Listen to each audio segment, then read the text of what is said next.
Bonjour à toutes et à tous et bienvenue à ce live. Alors moi je suis Marine, je vais être l'animatrice du live et aujourd'hui on va échanger avec Alexandre et Magali. Bonjour Alexandre, bonjour Magali.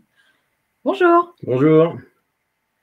Alors du coup, Alexandre et Magali qui font partie de l'entreprise Eurovia qui est le leader des routes en France. Donc n'hésitez pas à poser vos questions dans le chat. On a aussi Camille de MyFuture dans le chat qui va tout simplement répondre à vos questions, vous faire participer, etc. Donc posez vraiment toutes vos questions. Alexandre et Magali sont là pour y répondre. Et aujourd'hui, on a 2 établissements de connectés avec nous. Donc, ce que je vous propose, ça va être de commencer avec un petit quiz. Alors, les établissements, si je ne me trompe pas, on a le collège André Siegfried et le lycée professionnel Gilbert Courtois. Donc, bienvenue à vous. Et c'est parti avec un petit quiz. Vous verrez, c'est dans l'onglet sondage. Donc, vous avez juste à aller sur sondage et tout simplement à répondre. Vous allez voir, c'est le plus rapide qui va gagner, puisqu'en fait, à la fin, il y a un petit podium. Donc voilà, je ne vous en dis pas plus, je lance les quiz et c'est parti. Hop.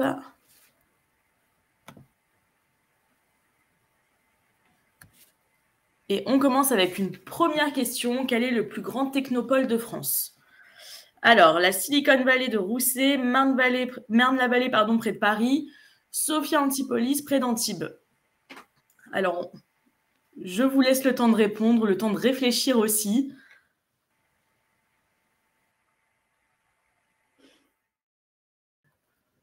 Je ne sais pas si Alexandre et Magali, vous avez la réponse de votre côté. On réfléchit. Ça réfléchit aussi ici. Quelques idées. Alors, je vous laisse répondre tranquillement. On ne voudrait pas se tromper. Allez, plus que quelques secondes et je dévoile le résultat. Et après, il y a une deuxième question pour vous rattraper si vous vous êtes trompé. Ne vous inquiétez pas.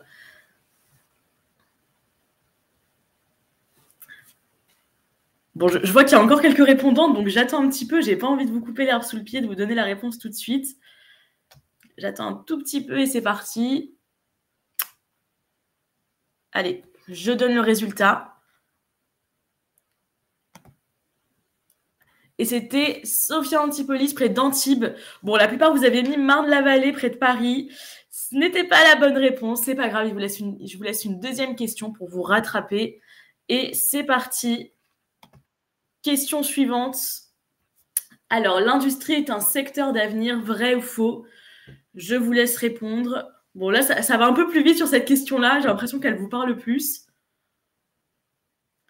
Je laisse le temps à tout le monde de répondre. Vrai ou faux? Plus que quelques secondes.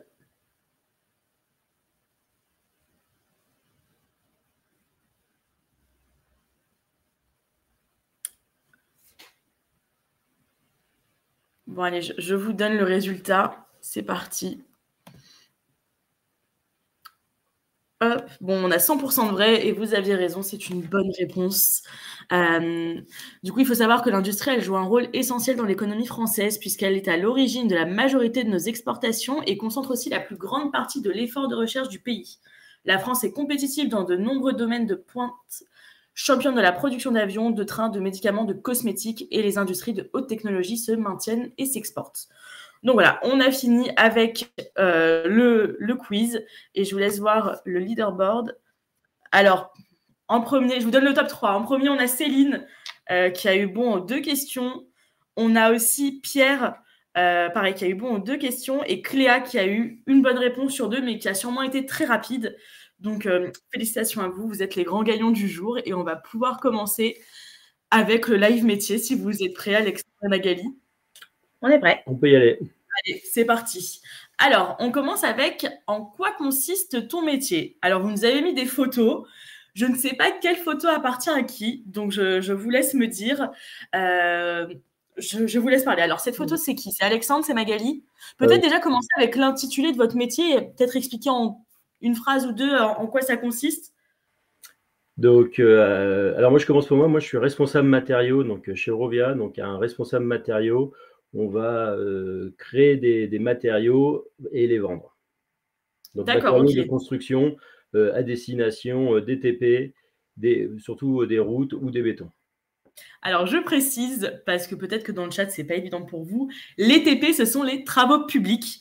Est-ce que tu as des exemples, Alexandre, de travaux qui sont dans le domaine public? Enfin, de travaux publics, du coup?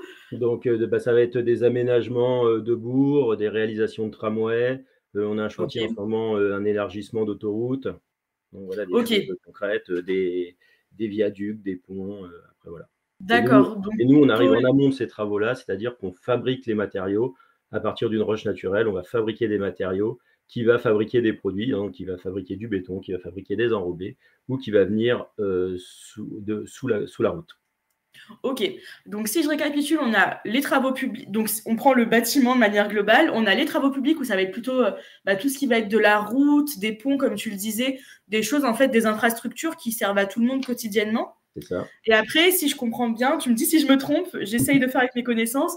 Donc il y a la partie travaux publics dans laquelle vous travaillez, et la partie bâtiment où là, ça va plutôt être la construction de maisons, de choses pour les particuliers, pour les gens comme moi qui veulent faire construire quelque chose, c'est ça? C'est ça. Dans le bâtiment, on met tout. On met les immeubles, les hôpitaux, voilà, les écoles. D'accord, ok, ça marche. Donc vous, c'est plutôt les infrastructures, les routes, etc. Bon, je contextualise. Toi, de ton côté, Magali, c'est la même chose. Du coup, tu travailles dans les travaux publics? Alors, moi, je travaille effectivement, plus généralement sur les carrières. Moi, je suis géologue foncier. Donc, en fait, moi, je veux venir en amont, en fait, du travail d'Alexandre. C'est-à-dire que de rien, je vais chercher un terrain, voir s'il y a un gisement qui nous intéresse et puis faire toutes les démarches administratives et environnementales pour avoir l'autorisation d'extraire ces matériaux, ces granulats, pour qu'Alexandre puisse ensuite faire son métier. Là, on a tous les maillons de la chaîne. Donc, toi, tu cherches l'endroit où on va pouvoir justement extraire ces matériaux. C'est ça.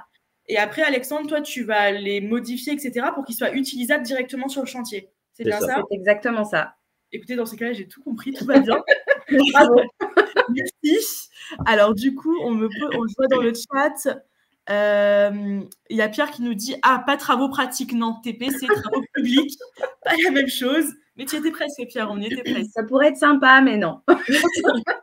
Eh bien, écoutez, dans ces cas-là, si on a bien posé le cadre, on va pouvoir commencer avec la première photo qui appartient à… Alexandre.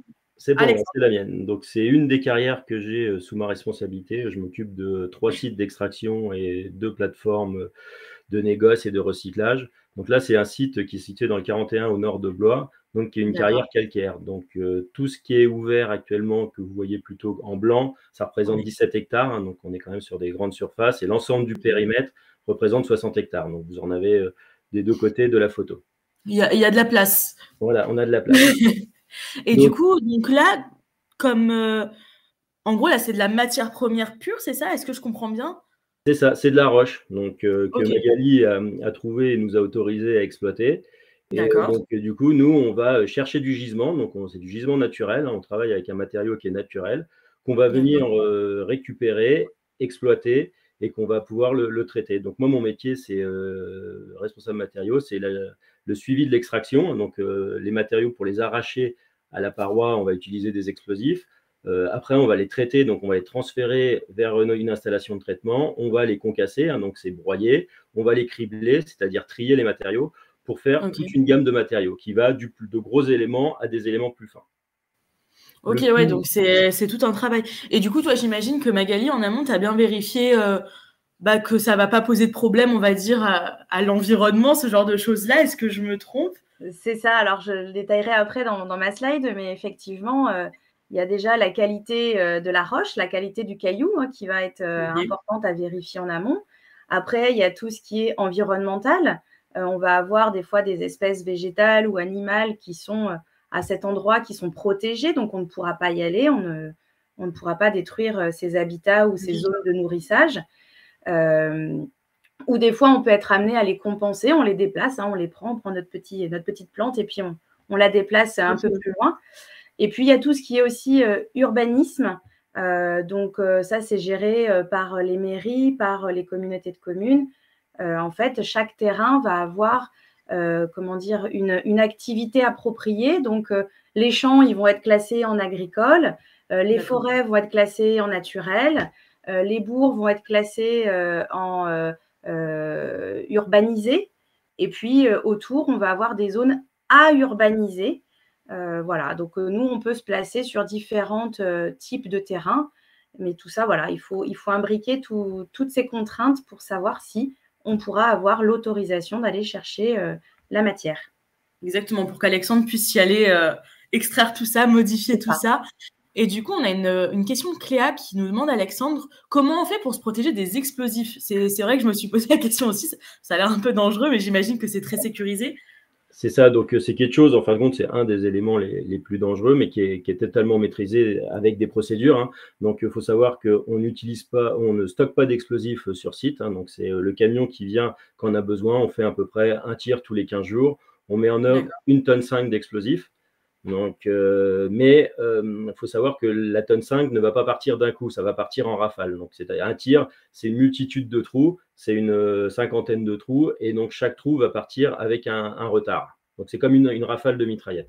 Et après, bien sûr, pour se protéger, quand on va appuyer sur le bouton, la personne qui appuie est lui à 100-150 mètres, et tout le personnel, on fait évacuer le personnel, et le périmètre autour de la carrière, parce qu'il y a les gens qui sont dedans, et il peut y avoir aussi autour, dans les champs, des promeneurs. Donc là, on a aussi ce qu'on appelle des vigies qui vont bloquer les chemins.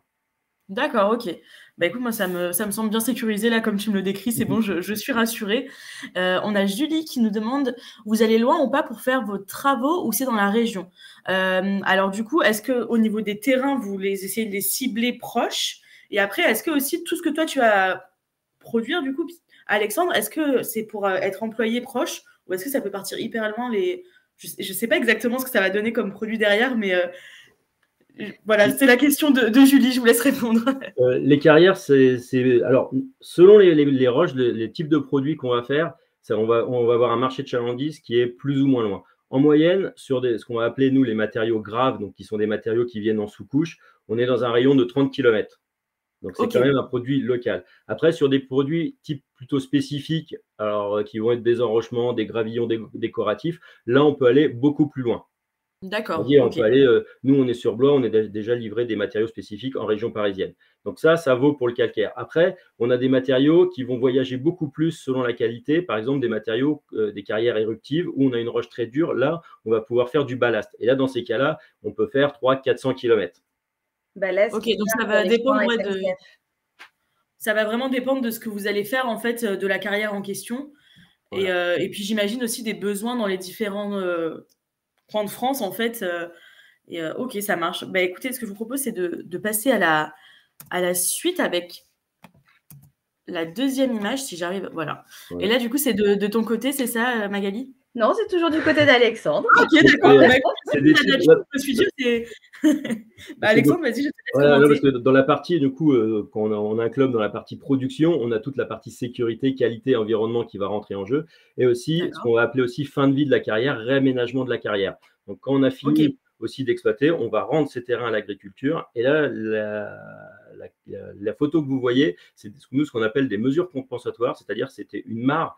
C'est des mares qu'on a recréées sur un site parce que du coup, dans le périmètre qui était autorisé où on a exploité, on a détruit des mares, démonté des mares. Et donc, du coup, il a fallu qu'on en reconstitue à l'extérieur du site. Donc là, c'est un exemple de chose. C'est une mare 100% artificielle qu'on a recréée. Et là, on voit au bout de 3 ans, la vie est carrément revenue. On va retrouver des crapauds, on va retrouver tout à fait. Ouais, c'est super. En fait, vous vous préoccupez de ce qui existe avant. On va dire, tu fais ton travail, tu exploites ce que tu as exploité. Et après, c'est pas laissé en fait à l'abandon. Il y a une idée on rend à la nature ce qu'elle nous a un peu donné. C'est ça? C'est ça. Tout à fait. C'est plus Magali qui peut répondre aussi sur. Mais oui, en fait, on a plusieurs types de réaménagement. Ça peut être des bases de loisirs, des fois, même pour les mairies, ou d'anciennes bases de loisirs, notamment sur Orléans, étaient d'anciennes carrières. On a du réaménagement agricole, c'est-à-dire qu'on va rendre une fois remblayer nos terrains, on les remet à une topographie naturelle et on les rend à l'agriculture. Donc, l'agriculteur va pouvoir refaire la culture sur son champ. Et puis, on peut avoir aussi des boisements. On peut remettre des forêts, en fait, sur les terrains. On peut, voilà, il y a tout un tas de réaménagements différents qui sont demandés par le propriétaire, par la mairie, par les services de l'État. Et du coup, toi, Magali, tu interviens donc avant l'exploitation et du coup, après aussi, pour justement rendre… Et après, en fait, j'accompagne Alexandre sur tout ce côté réaménagement, voilà, voir si on est bien en lien avec ce qu'on avait donné dans le démarrage de l'exploitation. Très intéressant. On a une question de Clémentine dans le chat qui nous demande c'est quoi la topographie?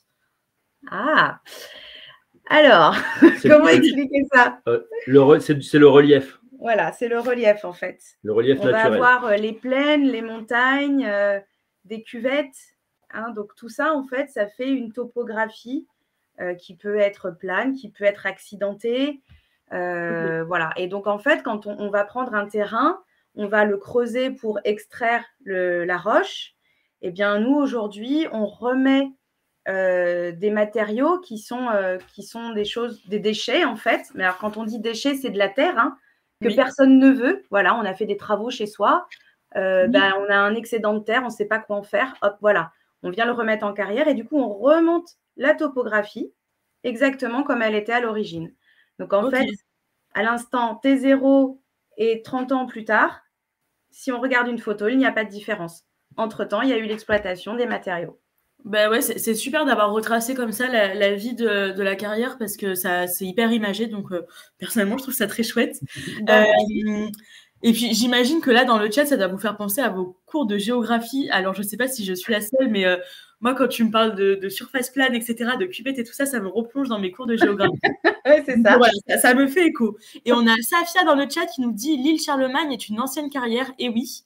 Alors, personnellement, je ne connais pas parce que je ne suis pas dans ce coin-là. C'est exactement à celle-là dont je pensais. Et ben voilà, du coup, bien joué. Tu as raison. Et ben on va pouvoir passer à l'image suivante. Alors là, je sais pas qui doit commenter cette image. Je me lance parce que je me trompe à chaque fois. On est un peu tous les deux sur le sujet, mais donc en fait, ces images-là, c'est des espèces qu'on peut trouver sur nos sites. Pendant l'exploitation. Donc là, c'est des espèces, on fait des inventaires faune-flore pendant l'extraction, pendant l'exploitation, pour montrer qu'il y a de la vie en carrière pendant qu'on travaille, nous, à côté. Donc, c'est-à-dire que c'est pas avant toi, Magali, qui a remarqué qu'il y avait tout ça dans la future exploitation. Là, c'est au moment où toi, Alexandre, tu es en pleine exploitation, que tu extrais des matériaux, que tu vois qu'en fait, il y a toujours de la vie au niveau de la carrière, c'est ça? Exactement, en fait. Quand on voit une carrière, aujourd'hui, la majorité des gens nous disent « mais en fait, vous détruisez l'environnement ». Non, on ne détruit pas l'environnement. Effectivement, on va le modifier le temps de l'exploitation. Mais on est aujourd'hui reconnu quand même pour des sites ayant énormément de biodiversité. Donc, on a des hiboux grand-ducs, des batraciens qui sont protégés, des petites hirondelles des rivages. Voilà, on a tout un panel d'espèces, alors animales, je vous ai mis là, mais aussi végétales, hein, des espèces qui poussent chez nous, qui sont protégées et qui n'étaient pas présentes avant.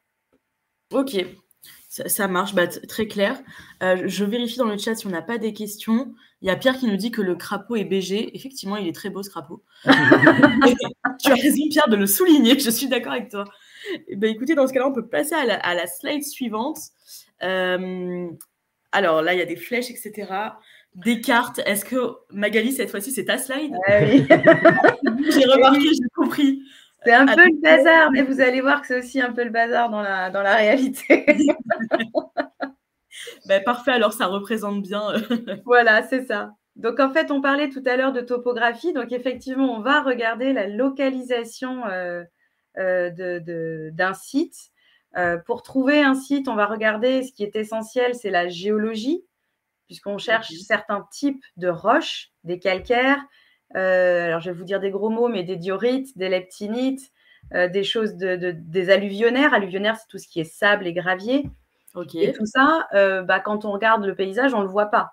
Donc, en fait, il faut regarder les cartes géologiques qui ont été faites par des géologues et qui ont identifié les roches qui sont dans le sous-sol. Donc, une fois qu'on a ciblé nos roches où on va aller les chercher, ensuite, on va mettre par-dessus les contraintes environnementales. Donc, savoir si on est dans des zones protégées, des Natura 2000, comme la Sologne, par exemple, des SNIEF, etc. Donc, ça, c'est des zones qui sont protégées en termes de biologie. D'accord. Et ensuite, on va avoir tout ce qui est urbanisme dont je vous parlais tout à l'heure, voilà, qu'on appelle les PLU, plans locaux d'urbanisme, qui définissent, voilà, là c'est de l'agricole, là c'est du naturel, là c'est des maisons, là c'est des commerces, voilà. Une fois qu'on a toutes ces contraintes-là, si on arrive à réussir à trouver des parcelles qui cumulent toutes les bonnes données, eh bien dans ce cas-là, on va voir le propriétaire. Voilà, donc on demande au service de l'État qui est le propriétaire, on le contacte et on essaye d'entamer une négociation avec lui, soit pour acheter ces parcelles, soit pour faire ce qu'on appelle du fortage, c'est-à-dire on va payer au propriétaire un prix à la tonne que l'on va extraire. Ok. Voilà. Très bien. Et ensuite, tout ça passe chez le notaire, puisque c'est quelque chose d'officiel. Hein, voilà. Une fois qu'on a la propriété ou la maîtrise foncière, on va créer un gros dossier qu'on appelle un dossier ICPE, installation classée protection environnement. Puisque toutes les carrières sont des ICPE. Voilà, c'est un gros dossier qui peut faire plus de 500 pages. Hein, c'est vraiment le pavé. Ouais, voilà, tu fais bien préciser. Très gros dossier. C'est gros comme ça, quoi. Hein, c'est vraiment le gros truc. Avec justement toutes les techniques d'extraction, toutes les mesures compensatoires, toute la protection des employés, des riverains, de l'environnement, etc. Là, en gros, dans ce dossier, tu prouves que ton projet, il ne va pas poser problème, en fait. Exactement, en fait. Et pourquoi on en a besoin, qu'est-ce qu'on va vendre, à quel endroit, en quelle quantité. Voilà. Et tout ça est déposé en préfecture et le préfet examine, alors le préfet et ses services, bien évidemment, examinent tout ça et nous donnent ou pas l'autorisation d'aller exploiter. Ok, ça marche. Voilà. Et du coup, toi, tu es présente sur toutes ces étapes? Sur toutes ces étapes de A à Z. Et une fois que j'ai donc mon arrêté préfectoral, ce qui est mon autorisation, je la donne à Alexandre et c'est à lui de jouer. Ok, ça marche. Je regarde dans le chat si on a des questions. Alors, il y a Julie qui nous demande l'exploitation dure environ combien de temps? Alors, elle peut durer au maximum 30 ans. Alors, un arrêté peut aller au maximum sur 30 ans. Chaque arrêté peut être renouvelé. Donc, en fait, il y a des carrières qui sont en exploitation depuis 100 ans. Ok. Et est-ce qu'il y en a qui sont… Enfin, tu dirais au niveau de la moyenne, c'est après combien de temps? Je pense qu'en moyenne, on est peut-être entre 30 et une cinquantaine d'années, je pense, quelque chose comme ça. Ouais, ça veut dire qu'il y a quand même beaucoup de matière à extraire, en fait. On ne se rend pas compte. Mais c'est vrai que tout à l'heure, tu disais, Alexandre, que c'était des très grandes surfaces. Et du coup, ça dure sur des années. Et c'est surtout qu'on en a tous besoin. En fait, je vais vous donner un chiffre. Chaque personne, chaque habitant utilise 5 tonnes de granulats par an. Ok. On a 7 tonnes. Bon, on va dire 6, allez. Coupons la poire en deux. Ouais, du coup, effectivement, c'est des choses qu'on utilise nous aussi, quand on s'imagine le chantier tout de suite, mais pas forcément. Mais oui, parce que chacun utilise les routes, chacun construit une maison, chacun va à l'école, à l'hôpital, etc. Et tout ça, c'est ça va être besoin des granulats. Ok. On a Angélique qui nous demande, c'est avec QGIS que vous faites les cartes? Avec QGIS. Avec QGIS. Ok, bah vous voyez bien que je ne connaissais pas QGIS, très bien. Alors moi, je ne l'utilise pas. J'ai certains collègues, effectivement, qui l'utilisent. Moi, j'utilise énormément Géoportail qu'on trouve sur Internet gratuitement et où il y a énormément de données. Après, voilà, on a des données aussi en interne, hein, puisque ça date pas d'hier, nos recherches. Donc, voilà. Mais j'ai des collègues, effectivement, qui utilisent QGIS, qui est très, très bien. D'accord. Et bien voilà, ça répond à ta question. Je vous propose de passer à la suite parce que je vois que le temps passe et qu'on a encore des slides à passer. Alors là, qu'est-ce que c'est? Là, on revient en phase de production. Donc, on avait vu tout à l'heure le traitement des matériaux. Donc là, on a affaire face à nous un stock de matériaux. Donc, c'est un stock de gravillon, calcaire, site qu'on exploite donc, en région centre. Donc, ce matériau va servir à faire du béton, à aller dans certaines formulations d'enrobés pour plus des enrobés de type décoratif. Donc, les matériaux calcaires ne peuvent pas aller dans les enrobés à cause de leur consistance intrinsèque, les caractéristiques intrinsèques du gravillon, qui vont être des gravillons qui vont être trop absorbants, donc ils vont absorber le bitume, et ils vont être aussi plus tendres, entre guillemets. Alors attends, moi j'ai des questions. Enrobé, c'est quoi? C'est ce qu'on trouve sur les routes? C'est ça, c'est le revêtement noir qu'on retrouve sur les routes, qui est composé de cailloux et de bitume. Ok, d'accord. Et donc bitume, c'est l'un des composants en fait Le bitume est de un l'enrobé. produit pétrolier et ce qui vient faire le lien entre les matériaux. Ok, d'accord, très bien. Et bien, c'est très clair. Et du coup, donc toi, on part de l'image qu'on a vue tout à l'heure, la grande carrière immense avec. Et toi, tu arrives à ce matériau. Avec des moyens donc, humains, avec des moyens mécaniques. Hein, donc, on va avoir des engins, donc on va avoir des pelles, on va avoir des tombereaux qui vont transporter les matériaux, on va avoir des installations qui vont concasser, qui vont cribler. Et après, on va avoir des personnes qui vont charger les matériaux, qui vont partir sur les chantiers via des camions. Ok, c'est hyper intéressant, mais je suis en train de me demander, sur une carrière, il y a combien de personnes à peu près qui y travaillent? Parce que ça a l'air d'être un chantier énorme. Alors non, on reprend la carrière que vous avez vue, la première carrière que vous avez vue en photo. L'exploitation concerne ces 4 personnes avec un chef de carrière. Donc il y a 5 personnes au quotidien qui sont présentes pour faire tourner. Après, alors vraiment en production, après en administratif, il va y avoir des personnes aussi administratives derrière qui vont gérer les ventes, qui vont gérer les plannings de transport, qui vont gérer la facturation. Voilà. Et après, il va y avoir tous les services supports, donc comme Magali, comme la qualité, comme la sécurité. Parce qu'on parle depuis tout à l'heure de production, mais il y a tout ce qui va graviter autour de la production. Oui. Déjà, dans un premier temps, ça va être la sécurité pour le personnel. Hein, donc, produire en sécurité, donc en respectant la réglementation et sécuriser nos personnels. Produire des matériaux de qualité, mais c'est-à-dire parce que ces matériaux-là sont normés. On est marqué CE. D'accord. Et après aussi en respectant l'environnement, donc c'est toutes les mesures qu'avait évoquées tout à l'heure Magali. Oui, donc en fait, il y a, on va dire, ton équipe principalement qui travaille sur la carrière, etc. Mais après, tu as toutes les équipes autour qui vont faire en sorte que tout se passe bien au niveau, comme tu disais, de la sécurité, vérifier que ce qui a été produit, c'est de qualité, etc. Voilà. Très bien. Et ben, c'est très clair de mon côté. Je vérifie de mon côté s'il n'y a pas de questions. Alors, ça arrive, je vois qu'il y a des questions sur les études, on y arrive juste après. Là, on a une dernière photo. Donc là, ça, c'est du réaménagement agricole. Donc là, tout le champ qu'on voit, donc la partie verte comme la partie encore en terre, c'est une ancienne carrière qu'on a exploitée en dessous, qu'on a entièrement remblayée avec des déblais inertes provenant des chantiers et qu'on a réaménagé, on a remis les terres végétales dessus et ça a été recultivé et rendu à l'agriculture. Donc, voilà, toute la partie en dessous a été exploitée. Voilà, là, on voit vraiment la fin, en fait, du projet, quoi. C'est ça. Eh bien, parfait, très bien. On passe à la suite avec justement les parcours. Donc, il y a Jules qui nous posait des questions. On va pouvoir y répondre juste ici. Et on commence avec toi, Alexandre. Alors, je te laisse commenter ton parcours. Donc, moi, j'ai commencé après la 3e. J'ai fait un bac scientifique, option technologie industrielle. Hein. Par choix, j'étais plus intéressé par tout ce qui était mécanique, production. Ensuite, j'ai fait un BTS en GMP. Parce qu'après le bac, j'étais pas destiné, je ne voulais pas faire de longues études. Donc, je me suis dit de faire un BTS pour 2 ans. Voilà. Le BTS s'est bien passé. Donc, tu t'es dit, ça sera plus court et au moins, j'aurai un diplôme à la fin. Voilà, c'est ça. Et le BTS s'est bien passé et j'ai eu l'opportunité d'intégrer une classe préparatoire et après de faire une école d'ingénieur, d'intégrer le réseau Polytech à Tours en génie mécanique et productif. Ok, et du coup, qu'est-ce qui a fait que toi qui voulais faire des études plutôt courtes, finalement, tu as fait un bac plus 5, si je ne me trompe pas? C'est ça. Donc, bac plus 5, pour vous qui nous regardez, donc on passe le bac et après 5 années d'études après le bac, donc ça fait quand même un gros diplôme. Et qu'est-ce qui t'a fait changer d'avis? Est-ce que c'est le fait d'avoir une idée de métier un peu plus précise et qui t'a donné envie d'aller plus loin? Non, c'est l'opportunité dans le lycée où j'ai fait mon BTS. Il y avait une classe préparatoire spécifique, les classes ATS, qui sont les classes pour les gens qui ont déjà un DUT ou BTS. Et donc, c'est une opportunité. Voilà, c'est ça. Très bien.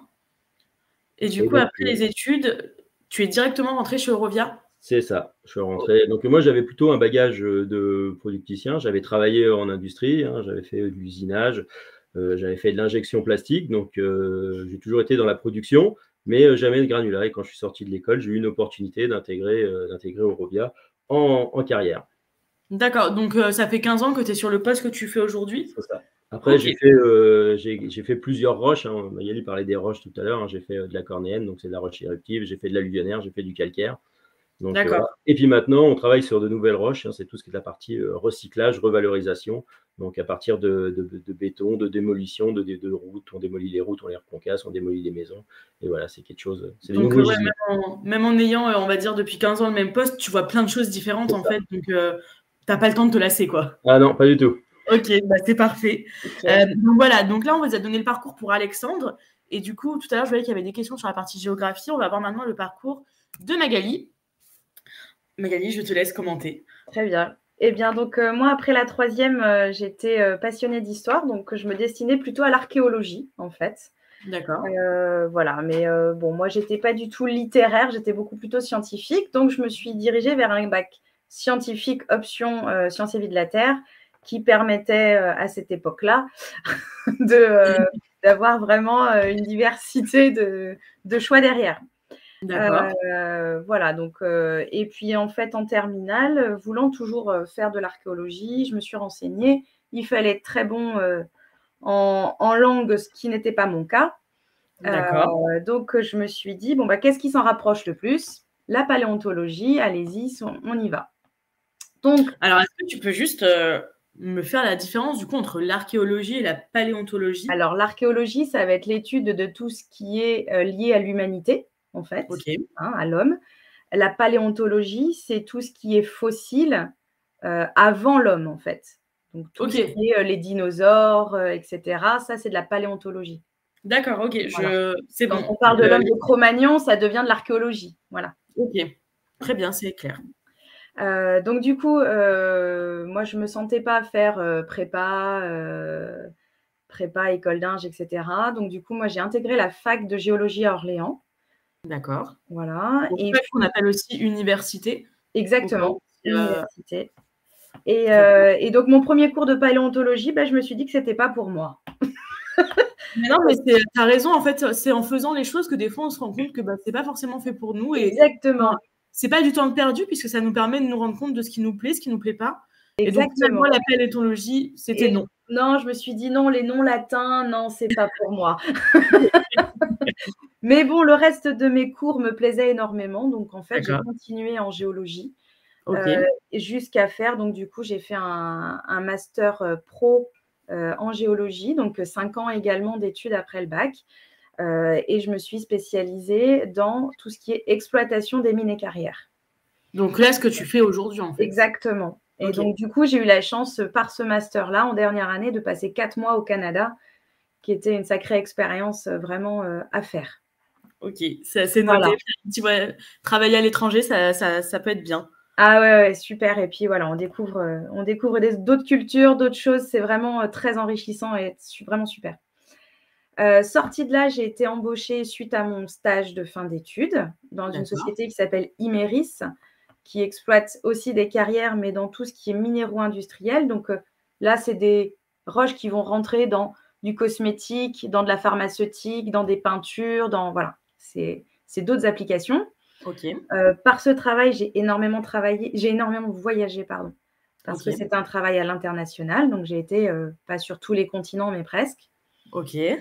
J'ai travaillé également un peu comme Alexandre, en fait, dans l'opérationnel. Donc, c'est vraiment la gestion de l'extraction.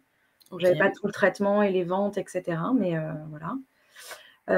Une petite période de chômage parce que ça arrive à tout le monde. Voilà.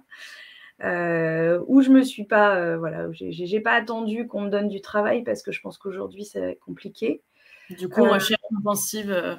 Oui, voilà. Et puis voilà, j'ai fait plein de petits boulots. Hein. J'ai été postière, j'ai été comptable, j'ai fait plein de petits trucs. Et puis je suis arrivée chez Eurovia, donc ça fait 4 ans et demi, 5 ans presque, que je suis chez Eurovia sur le foncier. Ok, ça marche. Écoute, ça me semble très clair. Je regarde dans le chat si on a des questions. Alors, il y avait Jules qui nous demandait, est-ce que c'est mieux de faire une licence géologie ou géographie? Ça va pas faire la même chose, en fait. Hein. La géologie, on va vraiment étudier les roches, le sous-sol, comment vraiment on va étudier la planète, en fait, la planète Terre, quoi. La géographie, je pense qu'on va se rapprocher beaucoup plus, comment dire, de tout ce qui est topographie, en fait. On va étudier peut-être les différents les climats, voilà, ça va vraiment être une autre approche, en fait.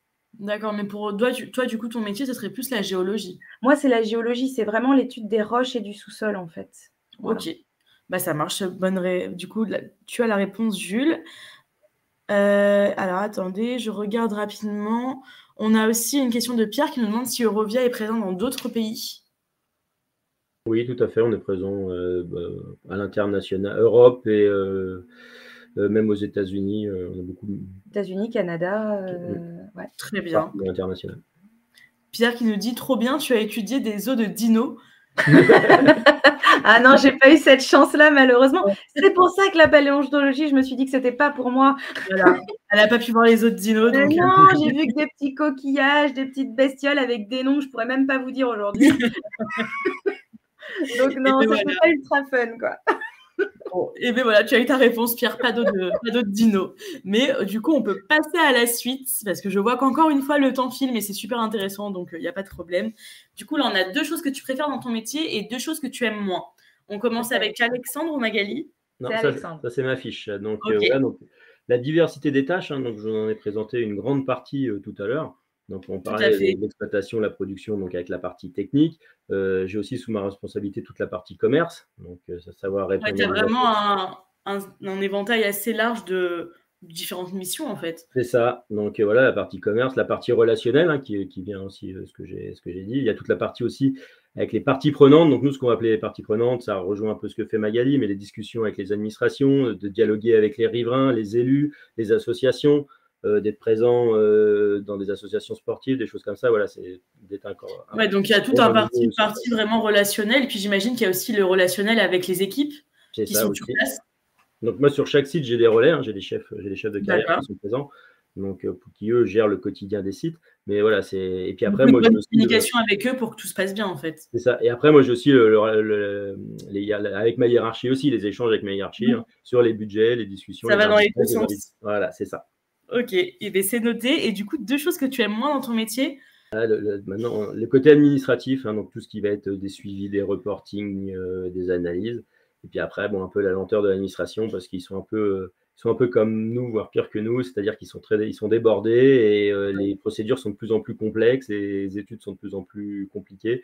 Et du coup, voilà, on a des délais, quand on pose des questions, on peut avoir des délais très longs de réponse. Bon, du coup, je vois que dans les 2 trucs que tu aimes le moins, tu nous as mis de l'administratif, donc vraiment, c'est pas ton truc. Pas très bien, c'est noté. Alors, il y a Cla qui nous demande c'est quoi le reporting. En fait, c'est, tu me dis si je me trompe, Alexandre, c'est-à-dire que tu vas faire ton travail et après, il faut dire à ton chef ce que toi, tu as fait dans ton travail. Et du coup, tu vas lui faire un reporting pour lui expliquer ce qui a été fait, ce qui reste à faire, etc. C'est ça? C'est ça, c'est un rapport. Exactement, un rapport, en fait, pour dire en fait où on en est, quoi. C'est ça, puis ça peut être de tout genre, ça peut être aussi financier, ça peut être le suivi des ventes, le suivi des dépenses, voilà, il y a tout un tas de choses, de paramètres qu'on suit tous les mois. Parfait. Et du coup, on passe aux choses que tu aimes le moins, Magali. On commence par le moins? Le plus, pardon, non, c'est pas ce que tu préfères du coup. Et ben moi, ça va être la diversité dans le relationnel. Alors moi, j'adore le relationnel, mais ce qui m'intéresse énormément, c'est d'avoir contact avec une diversité de gens, en fait, à savoir des agriculteurs, des riches propriétaires, des inspecteurs des administrations qui viennent nous inspecter, des maires, voilà. C'est vraiment des gens complètement différents avec lesquels on doit avoir un langage différent. J'ai envie de dire même un langage corporel différent, en fait. Vous n'allez pas voir un agriculteur en tailleur 3 pièces, quoi. Ça va pas le faire. Par contre, vous n'allez pas non plus à la préfecture en jean t-shirt, quoi. Voilà. Oui, voilà, il y a une adaptation, en fait, constante. Voilà, c'est ça. Et c'est vraiment ça que je trouve très intéressant et très enrichissant, en fait. C'est vrai que ça a l'air de l'être, en tout cas. Et puis après, évidemment, c'est d'avoir un rôle du début à la fin du site, en fait. Oui, c'est ce qu'on voyait avec les photos. En fait, tu interviens au tout début, puis tu vois aussi le projet final. C'est ça. Et donc, du coup, en fait, vous avez vu toute la complexité pour arriver à une autorisation, à la fin au réaménagement. Et puis, en fait, j'interviens aussi, si besoin est, dans le cours de l'exploitation, si Alexandre a besoin de faire modifier, en fait, des techniques d'exploitation ou des volumes, etc. Je dois refaire des demandes à l'administration. Donc, du coup, je suis aussi très en lien avec l'exploitation. Et c'est ça qui est intéressant, c'est vraiment de voir tout de A à Z et de pouvoir toucher un peu à tout, en fait. Eh bien, très bien. Oui, c'est vrai que là, tu es vraiment là. Tu peux intervenir à toutes les étapes, en fait, en fonction des besoins. C'est ça, c'est super intéressant. Voilà. Et du coup, dans la partie que tu aimes moins, J'ai l'impression que tu es comme Alexandre. Un petit peu, en fait. C'est-à-dire que des dossiers de plus de 500 pages, on s'en passerait un peu. Il y a encore 20 ou 30 ans, c'était un rapport d'une trentaine de pages, quoi. Ok. Aujourd'hui, on est sur des lourdeurs, en fait. Je rejoins Alexandre sur les lourdeurs administratives et la lenteur, quoi. Et j'ai une image qui me vient en tête pour le problème administratif. C'est vraiment, je pense que vous connaissez tous, c'est les 12 travaux d'Astérix. Quand il rentre dans sa maison, dans la maison qui rend fou, c'est exactement ça. On y est tous les jours, je vous assure. C'est vraiment ça. Et voilà. Et aussi, ce que je n'aime pas, c'est devoir gérer des conflits. Alors, quand je dis gérer des conflits, c'est que par une méconnaissance, c'est-à-dire que certaines personnes ne vont pas connaître notre métier, ne vont pas savoir ce qu'on fait ou ce qu'on ne fait pas. Et donc, du coup, ils vont être, contre, en fait, notre exploitation, contre nos façons de faire. Et en fait, il va souvent y avoir tout de suite un contexte agressif. D'accord. Alors qu'en fait, il suffirait qu'on te laisse expliquer ce que tu veux faire. Exactement, en fait. Et du coup, en expliquant, on arrive en fait à calmer le jeu et à faire comprendre aux gens qu'on respecte la réglementation. Après, si la réglementation n'est pas logique, c'est pas notre fait. Ça peut arriver. Hein. Et voilà, c'est ce genre de conflit, en fait. Du coup, tu t'en passerais bien, tu arriverais bien directement à l'étape où ils ont compris ce qu'on va faire.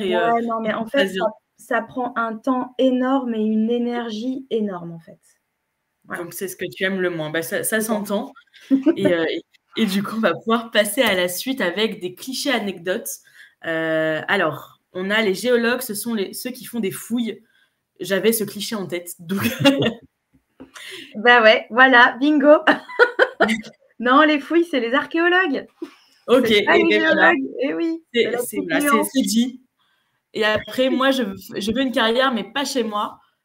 Et oui, c'est un peu je reviens un peu au conflit que j'expliquais tout à l'heure, c'est que c'est un peu comme une déchetterie. Tout le monde en a besoin, tout le monde veut aller à la déchetterie pour ses déchets, mais surtout pas à côté de chez moi. Une carrière, en fait, on s'aperçoit que c'est la même chose. Les gens en ont besoin, mais ils viennent, mais pas à côté de chez moi. Voilà, donc... Il y a des gens qui ont été contre nos dossiers d'autorisation, qui sont contre nos carrières, mais qui viennent tous les jours s'approvisionner à la carrière. Ok, ouais, donc du coup, oui, ça peut pas marcher comme ça. Il faut forcément qu'il y en ait quelque part, et puis voilà. C'est ça. Et du coup, les clichés anecdotes du côté d'Alexandre. Alors, les carrières sont forcément mal entretenues et sales. Voilà, c'est-à-dire, il peut y avoir de la poussière quand il fait sec et de la boue quand il pleut, alors qu'au final, non, on est une industrie, j'ai envie de dire, comme les autres, avec des moyens de production, avec de la mécanique, de l'électronique, de l'électricité. Et on a des bureaux, on n'est pas obligé de venir chez nous au bureau en bottes. Hein. On peut se garer et venir en petites chaussures. Et voilà, on est de plus en plus, on tend vers le milieu industriel au maximum.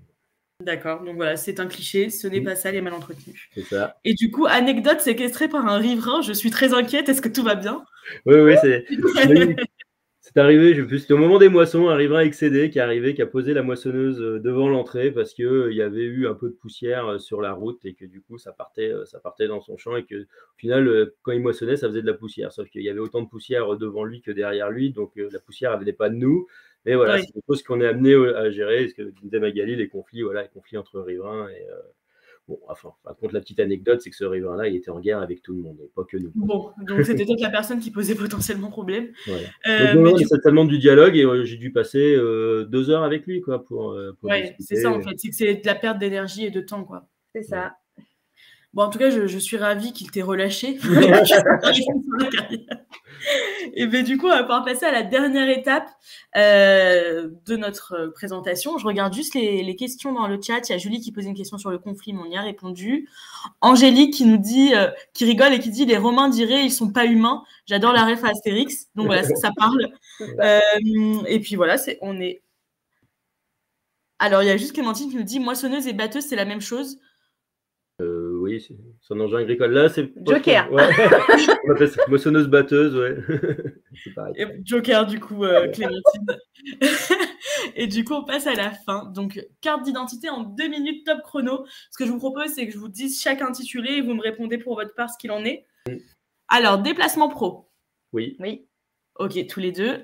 Les horaires, les week-ends, jours fériés, les vacances, comment ça se passe de votre côté? Est-ce que vous travaillez sur des horaires classiques du lundi au vendredi? Horaire classique du lundi au vendredi, 8h, 19h ou 19h30. Ok. Et après, des horaires qui, moi, peuvent s'allonger sur la soirée. Je suis déjà rentrée à plus de 11h chez moi le soir. Ça va dépendre de là où tu en es dans ton projet, dans Ça dépend, voilà, on a constitution de ton dossier de 500 pages, forcément, ça peut prendre du temps. C'est ça, ou des réunions publiques qui sont forcément à partir de 19h et qui finissent donc du coup très tard. Mais pas de week-end, pas de jours fériés et on ne travaille pas sur les vacances non plus. Ça marche. Voilà. Le relationnel, ça, on en a parlé déjà. Donc, vous avez dit que tous les deux, des deux côtés, il fallait un bon relationnel et que vous aviez plein d'interlocuteurs différents. Alors, en solo ou avec une team? Team, parce que à l'exploit, on a déjà tous les personnels qui travaillent sur l'exploitation, plus tous les services support. Ok. Et moi, j'ai envie de dire team également, puisqu'en fait, toute seule, je ne vais pas bien loin, puisqu'il me faut quand même toute l'exploit et le juridique pour pouvoir finaliser mon travail. Mais sinon, effectivement, je suis quand même souvent la journée toute seule. Ok, ça marche. Et partagé. L'argent, est-ce que vous avez une fourchette de salaire peut-être pour un débutant dans vos postes? Ça fait longtemps qu'on a démarré. On réfléchit 2 secondes. Moi, j'ai commencé, en toute transparence, j'ai commencé à 33 000 € annuels, brut. Brut, d'accord. Donc, ce qui revenait à l'époque, ce qui revenait en net mensuel, que je vous dise pas de bêtises, ça devait être du 1007 ou 1008, non? Après, ça dépend. Quelque chose comme ça. Mais après, voilà, ça donne un ordre d'idée, quoi. Mais on ne gagne pas des millions, rassurez-vous. Et du coup, j'imagine qu'avec l'expérience, etc., il y a aussi le nombre d'années dans l'entreprise qui font que… Il y a plein de choses qui rentrent en ligne de compte, en fait. C'est vraiment une idée.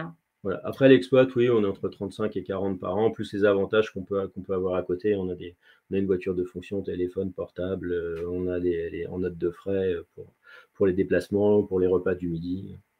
Oui, voilà, c'est ça, il faut voir la partie salaire, mais il y a aussi tout ce qu'on peut avoir à côté. Tous les avantages. Et puis chaque société amène des choses différentes. Donc, en fait, ce n'est pas très comparable, en fait.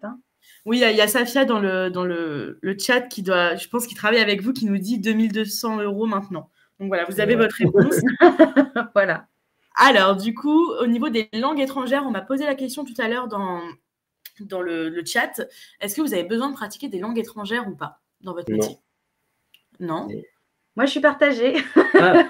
Alors, moi, dans mon périmètre au niveau de l'exploit, non, parce que voilà, on travaille vraiment en local. Il peut y avoir un petit peu de langue étrangère, ça va être plutôt avec des fournisseurs qui peuvent être étrangers sur des machines spécifiques. Ok. Où il peut y avoir de la documentation en anglais sur une machine, un réglage, des choses comme ça. Mais sinon, c'est 98% de français. Très bien. Et toi, ton côté? Alors moi, dans mon métier aujourd'hui, à l'instant T, non, je n'ai pas non plus besoin de langues étrangères. Par contre, sur tout mon parcours, j'en ai eu besoin puisque j'ai été beaucoup à l'international.